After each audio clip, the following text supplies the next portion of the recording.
اعوذ باللہ من الشیطان الرجیم بسم اللہ الرحمن الرحیم يسألك أهل الكتاب أن تنزل عليهم كتابا من السماء فقد سألوا موسى أكبر من ذلك فقالوا أرنا الله جهرة فأخذتهم الصاعقة بظلمهم۔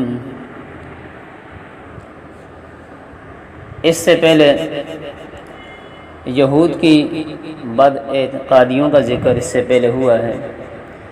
آج کی آیات کے اندر بھی یہود کی چند بد کرداریوں کا، ان کی غلط حرکتوں کا ذکر ہو رہا ہے۔ ان آیات کا شان نزول، خیر شان نزول کی ضرورت نہیں، تو ہمیشہ جو کافر منافق مخالف لوگ ہوتے ہیں وہ آدمی سے الٹے سیدھے سوال کرتے ہی رہتے ہیں، بدتمیزی والے سوال، بیہودہ سوال، نکمے سوال، فضول سوال کرنا ہمیشہ مخالف لوگوں کا اور منافق لوگوں کا کام ہوتا ہے۔ جو سچے متبعین ہوتے ہیں وہ کبھی نکمے اور فضول سوالات یا بدتمیزی والے سوالات نہیں کرتے۔ نکمے فضول سوال کرنا اور بدتمیزی والے سوال کرنا کن لوگوں کا کام ہوتا ہے؟ مخالفین اور منافقین کا کام ہوتا ہے۔ تو اسی طرح رسول پاک صلی اللہ علیہ وسلم سے بھی نکمے اور بیہودہ سوال کیے جاتے تھے۔ اس پر رسول پاک صلی اللہ علیہ وسلم نے، اللہ تعالیٰ نے رسول پاک صلی اللہ علیہ وسلم کو تسلی دی اور ساتھ یہ کہا کہ آپ سے اگر اس طرح کا سوال کیا نا تو اس سے زیادہ سخت اور بیہودہ سوال یعنی یہودیوں نے موسیٰ علیہ السلام سے بھی کیا تھا۔ یہ ان کی پرانی روش چلی آ رہی ہے۔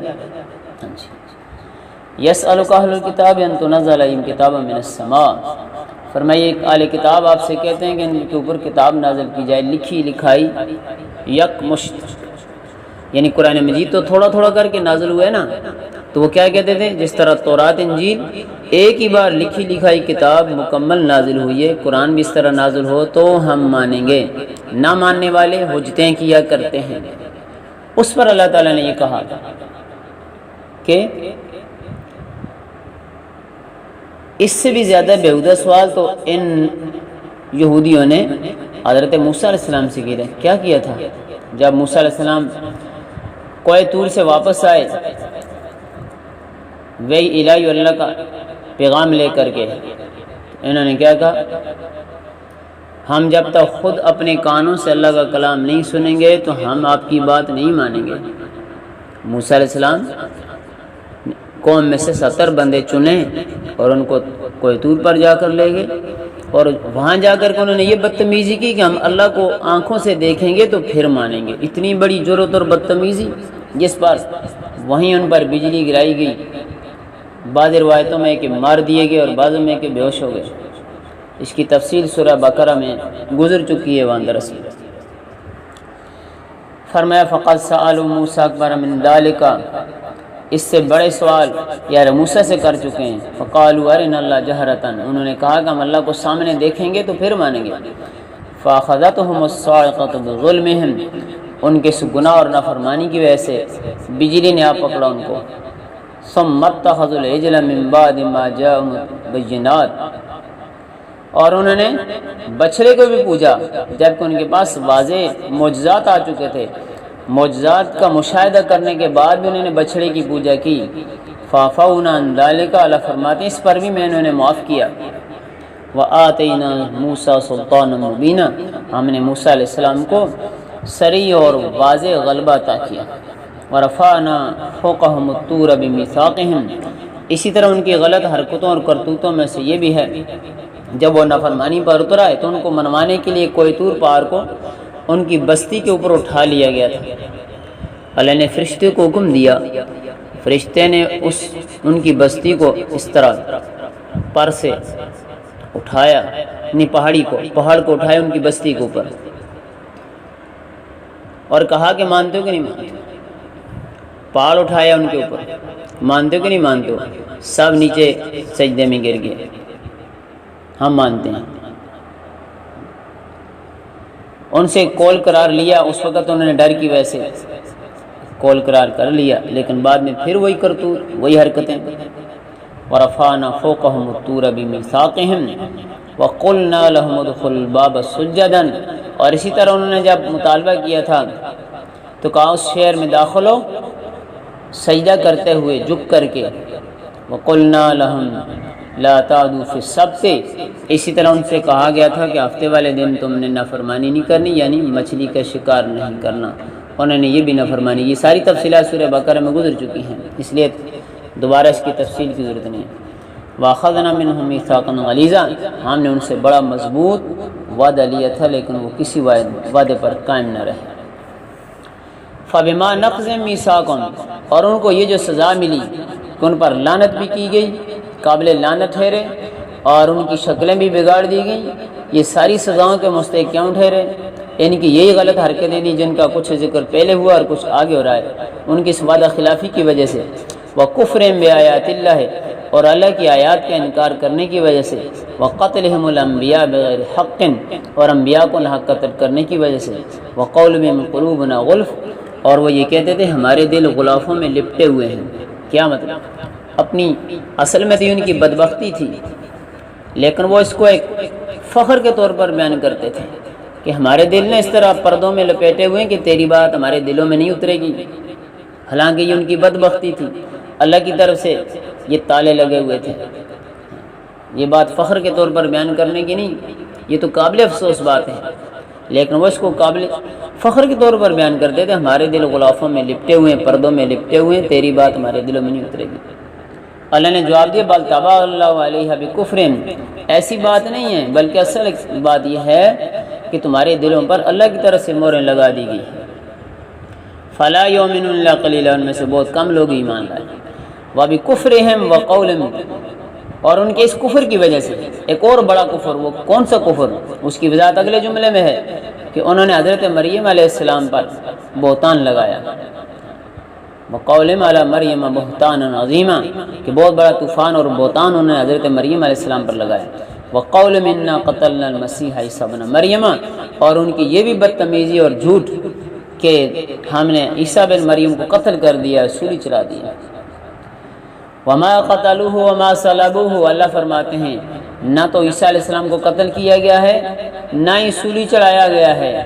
صاف قرآن مجید کی واضح آیات ہیں جس کو نص صریح کہتے ہیں کہ عیسیٰ علیہ السلام کو نہ ہی قتل کیا گیا ہے نہ ہی سولی چڑھایا گیا، ولیکن شبہ لہم، لیکن ان کو اشتباہ ہوا ہے، یا ان کے سامنے شبیہ لائی گئی ہے۔ دو ترجمے اس کے کیے گئے، شبہ لہم، ان کو اشتباہ ہو گیا ہے، غلط فہمی ہوئی ہے، مغالطے میں پڑے ہیں، یا ان کے سامنے شبیہ لائی گئی ہے۔ شبیہ سمجھ تو فوٹو اسٹیٹ سمجھ لو، شبیہ کا معنی فوٹو اسٹیٹ سمجھ لو۔ اس آیت کا پس منظر کیا ہے کہ یہودیوں نے جب عیسیٰ علیہ السلام کو قتل کرنے کا منصوبہ بنایا تو اس بارے میں مفسرین اکرام رحمہم اللہ نے دو طرح کی روایات ذکر کی ہیں، یعنی تاریخ میں دو قسم کے طرح سے یہ روایات ملتی ہیں تاریخ میں۔ ایک یہ ہے کہ ان یہودیوں نے جب عیسیٰ علیہ السلام کے مکان کا محاصرہ کیا، گھیراؤ کیا، مکان کو گھیر لیا، تو عیسیٰ علیہ السلام کے حواری ساتھی وہ بھی عیسیٰ علیہ السلام کے ساتھ اس مکان میں تھے، تو عیسیٰ علیہ السلام نے اپنے حواریوں سے کہا تم میں سے کون بندہ ہے جو میری جگہ پر باہر جائے اور اس کو شہید کر دیا جائے تو وہ جنت میں میرے ساتھ ہوگا، کون یہ قربانی دینے کے لیے تیار ہے؟ تو عیسیٰ علیہ السلام کے حواریوں میں سے ایک تیار ہوا کہ میں یہ قربانی دینے کے لیے تیار ہوں۔ حضرت عیسیٰ علیہ السلام نے اپنا لباس اس کو پہنایا، وہ جیسے ہی باہر آیا تو اللہ تعالی نے بھی اس کی شکل عیسیٰ علیہ السلام جیسی کر دی۔ ان یہودیوں نے سمجھا جنہوں نے مکان کا گھیراؤ کیا ہوا تھا یہ عیسیٰ اندر سے باہر آیا ہے، انہوں نے اس کو پکڑ کے لے گئے اور سولی چڑھا دیا۔ اب یہ شبہ میں پڑ گئے نا، قتل تو کسی اور بندے کو کیا اور سمجھتے رہے ہم نے عیسیٰ کو قتل کیا، یہ شبہ ہو گیا۔ یہاں سے انہیں مغالطہ لگا ہے، کسی اور بندے کو شہید کر کے سمجھے حضرت عیسیٰ کو ہم نے سولی چڑھا دیا۔ اور بعض تفسیروں میں یوں روایت لکھی ہے کہ انہوں نے اپنا ایک بندہ بھیجا عیسیٰ علیہ السلام کو مارنے کے لیے، شہید کرنے کے لیے۔ تو عیسیٰ علیہ السلام کو تو اللہ تعالیٰ نے مکان کی چھت پھاڑ کے اٹھا لیا، اور وہ ان کا بندہ جو گیا تھا نا حضرت عیسیٰ علیہ السلام کو مارنے کے لیے، اس کی شکل اللہ نے عیسیٰ علیہ السلام جیسی بنا دی۔ جیسے وہ باہر آیا انہوں نے سمجھا عیسیٰ ہے، اس کو پکڑ کے مار دیا۔ بعد میں پتہ چلا بھائی یہ تو ان کا اپنا ہی بندہ ہے، اس کی شکل پھر ویسی ہوگی۔ اب یہ حیران، یہ اگر ہمارا بندہ ہے تو عیسیٰ کدھر گئے؟ دو طریقے سے یہ روایت بیان کی گئی تفسیروں کے اندر۔ بہرحال اس طرح وہ مغالطے میں پڑ گئے، شبہ میں پڑ گئے۔ ان کے سامنے شبیل آئے گی، یعنی عیسیٰ علیہ السلام کی صورت میں دوسرا بندہ ان کے سامنے آ گیا، شبیل آئے گی اس اعتبار سے ترجمہ۔ اور وہ اپنے ہی بندے کو مار کے سمجھے عیسیٰ علیہ السلام کو ہم نے شہید کیا ہے، تو یہ اشتباہ میں پڑ گئے، مغالطے میں پڑ گئے۔ اس لیے اللہ فرماتے ہیں حضرت عیسیٰ علیہ السلام کو نہ کسی نے قتل کیا ہے، نہ ہی ان کو سولی چڑھایا ہے، بلکہ ان کو بر رفع اللہ علیہ، پیچھے گزرا، آگے آ رہا ہے۔ ہاں جی، وَإِنَّ الَّذِينَ اخْتَلَفُوا فِيهِ لَفِي شَكٍّ مِّنْهُ، اور جو لوگ اس بارے میں مختلف باتیں کر رہے ہیں اصل میں وہ شک میں پڑے ہوئے ہیں، شبہ میں پڑے ہوئے ہیں۔ مَا لَهُم بِهِ مِنْ عِلْمٍ إِلَّا اتِّبَاعَ الظَّنِّ، ان کے پاس اس سلسلے میں کوئی دلیل نہیں، کوئی ثبوت نہیں ہے، صرف اٹکل ہی ہے، اندازے ہی ہیں۔ وَمَا قَتَلُوهُ یقین، اللہ نے وہ بات دوبارہ کہی جو پہلی آیت میں کی، دوسری میں دوبارہ پھر وہی بات کی۔ وَمَا قَتَلُوهُ یقیناً، یہ پکی بات ہے، یقینی بات ہے کہ عیسیٰ علیہ السلام کو قتل نہیں کیا گیا، بر رفع اللہ علیہ، بلکہ اللہ تعالیٰ نے کو اپنی طرف اٹھا لیا۔ وَكَانَ اللَّهُ عَزِيزًا حَكِيمًا، اللہ تعالیٰ کی ذات غالب اور حکمتوں والی ذات ہے۔ باقی اس کی تفصیل سورۃ آل عمران میں گزری ہے، سورۃ آل عمران میں پورا کلپ تفصیل سے گزرا ہے عیسیٰ علیہ السلام کے زندہ آسمانوں پر اٹھائے جانے کے بارے میں، اور اس سلسلے میں جو مغالطے دیتے ہیں وہاں تفصیل سے یہ درس ہوا ہے۔ وَإِنَّ مِنْ أَهْلِ الْكِتَابِ إِلَّا لَيُؤْمِنَنَّ بِهِ قَبْلَ مَوْتِهِ، اللہ فرماتے ہیں یہ جو اہل کتاب ہے نا، یہ حضرت عیسیٰ علیہ السلام کی موت سے قبل سارے کے سارے ان پر ایمان لے آئیں گے۔ اہل کتاب سے عیسائی بھی مراد ہیں اور یہودی بھی مراد ہیں، یعنی جب عیسیٰ علیہ السلام کو دوبارہ آسمان سے نزول ہوگا اور اس دھرتی پر آ کر کے وہ اسلامی نظام کو قائم کریں گے، اسلامی حکومت قائم کریں گے، اور کفر بالکل ختم ہو جائے گا، دجال کو بھی ختم کریں گے، کفر کو بھی ختم کریں گے، تو جو یہودی مان لیں گے وہ تو ایمان لے آئیں گے، اور اکثر یہودیوں کو قتل کر دیا جائے گا، اکثر یہودی تو قتل کر کے ختم کر دیے جائیں گے، کچھ تھوڑے بہت ایمان بھی لے آئیں گے، اور عیسائی سارے کے سارے ایمان لے آئیں گے۔ اسی بات کی طرف اشارہ اس آیت کے اندر ہوا ہے۔ دوسرے لفظوں میں یوں سمجھ لیں کہ اس آیت میں حضرت عیسیٰ علیہ السلام کے نزول کی طرف اشارہ ہے۔ اللہ فرماتے ہیں وَإِن مِّنْ أَهْلِ الْكِتَابِ إِلَّا لَيُؤْمِنَنَّ بِهِ، لَيُؤْمِنَنَّ بِهِ میں ہی ضمیر کا مرجع حضرت عیسیٰ علیہ السلام، حضرت عیسیٰ علیہ السلام کی موت سے پہلے یہ سارے اہل کتاب ایمان لے آئیں گے، قبل موتی، لَيُؤْمِنَنَّ بِهِ اور قبل موتی دونوں ضمیر ان کی طرف راجع ہیں۔ وَيَوْمَ الْقِيَامَةِ يَكُونُ عَلَيْهِمْ شَهِيدًا، اور قیامت والے دن وہ اس پر گواہ ہوں گے۔